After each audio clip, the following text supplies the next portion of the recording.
Tofu. It's a staple in many of our homes. And while a variety of brands sold in stores are shipped in, there are still local and fresh options. We're off to Kalihi, where Aloha Tofu is one of just a handful of tofu factories still operating in Hawaii.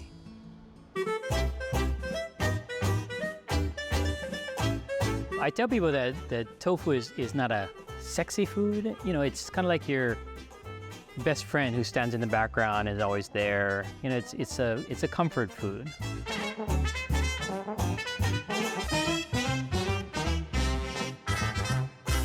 Aloha and welcome. My name is Paul Uehara. I'm the president of Aloha Tofu Factory. Aloha Tofu was established in 1950 by my grandparents, who actually took over a friend's small little tofu shop. We've been at this location since 1976. So my grandfather did not know how to make tofu. The story he says is that his friend taught him how to make tofu for 2 days, which sounds like a stretch, but you know, maybe that's true.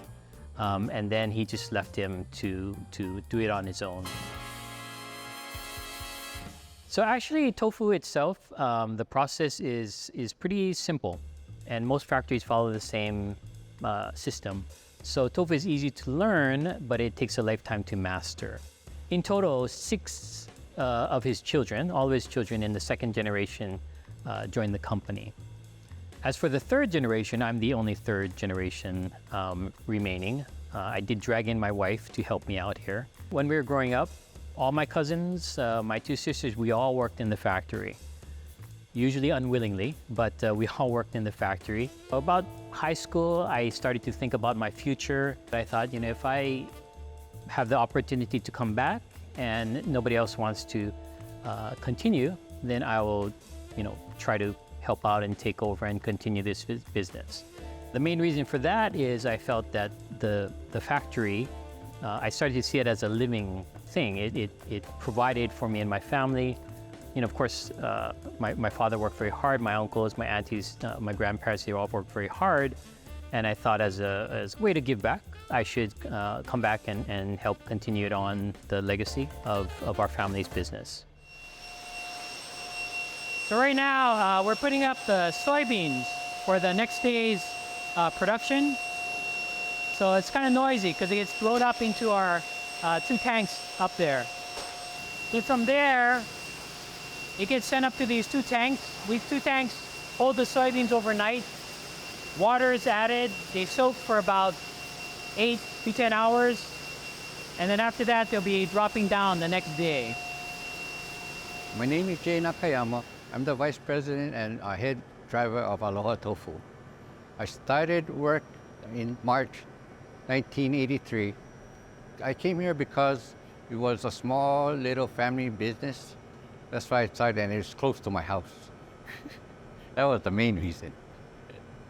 I love what I do. I come in late at night, 9 o'clock. I stay here 3 in the morning, and there's just work to be done. So what you can see here is the soybeans dropping down into our grinder. This grinder grinds up the soybeans, and you get this kind of mashed up soybean mix, yeah? From there, it goes into the cookers. The cookers are gonna boil out the soybeans. We use steam, and it's gonna cook the paste.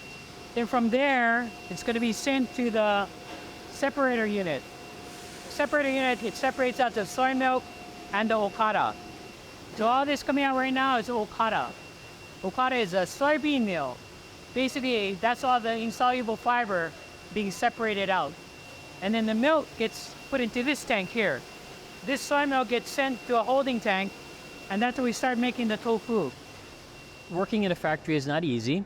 The main thing is that you're standing all day, and you know, we don't have a air-conditioned facility. The windows are open, but it gets very hot because we use steam to cook the tofu and the products. The other aspect is also we cool the tofu off with water, and so your hands are always going to be wet. And so, you know, that combination is not attractive for a lot of people. And it's a job that takes, you know, a certain amount of perseverance and grit and patience. Factory work is very hard, yeah. I mean, a lot of people don't want to be in a factory work. They want to be at home on the computer, sitting down. See how it's dropping in? So from here, he's going to disperse it in the barrels, add the coagulant, and then mix it to make the tofu. So you can see right now, they're scooping the coagulated soy milk into the form boxes. After they're put in there, they're going to be covered with a cloth and a weight, and then the water will be pressed out of it. I would say about 80% are immigrants, first generation immigrants who may not be able to speak English very well. They can come in here, they can work because it's a job that you can learn visually, and there's a certain level of repetition that you can become skillful at. But at the same time, it offers you that step. You can take the next step. Say you get comfortable, you understand how the economy works, how the culture in Hawaii works or something. Maybe you find something better. It pays better opportunities. It's important that,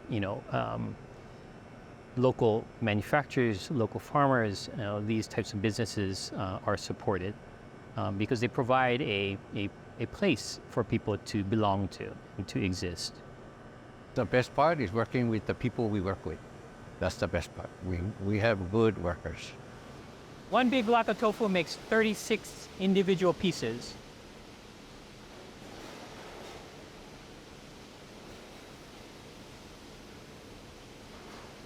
After he cuts it, he's going to drop it in the water. So because the tofu is still hot, you have to separate it to let it cool down inside the water. When I came back to the business in 1996, I believe there were 8 or 9 factories on Oahu. Now there's only 2 tofu factories on Oahu, and they're both in Kalihi. And so I think the main thing about that is that they didn't have successors to take over for them. I myself have 2 sons, but they are both very much not interested in continuing on and working in the factories. It's important to support these families because we need to have sustainability. If not, we're going to lose all the culture and stuff. We're not going to have nothing local. Everything will be brought in from the mainland. Even now, you have tofu that comes from the mainland, and people, they don't know that here. Some people think, oh, tofu is tofu, but if you buy fresh tofu that came in yesterday instead of tofu came in 3 months ago, it's a big difference. Yeah, the taste and texture and everything. Hopefully, it lasts another, how many years 70 years. I mean, once it goes down, nobody's going to start up another tofu factory. It's same like the poi factories, same thing. I mean, it's a generation thing. Yeah. When the table's full, they'll take it over to this side and start putting it through the sealing machine. So if somebody on this side, feeding machine, and it gets sealed with the film. So as the tofu is coming out, they put it into the trays, put a little bit of ice on there, and then from there we put it into the walk-in reefers. So then everything made today is going to be sent out the next day, basically. So we do try to, provide the freshest product possible. So the tofu business itself is like tofu. It provides, nourishment, we could say, for the community, for our employees, for our customers, whether it's the actual top product, the tofu, or the business.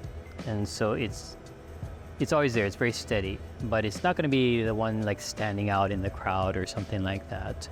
And we kind of prefer it that way, actually, just to sit back and plot away and just keep going steady.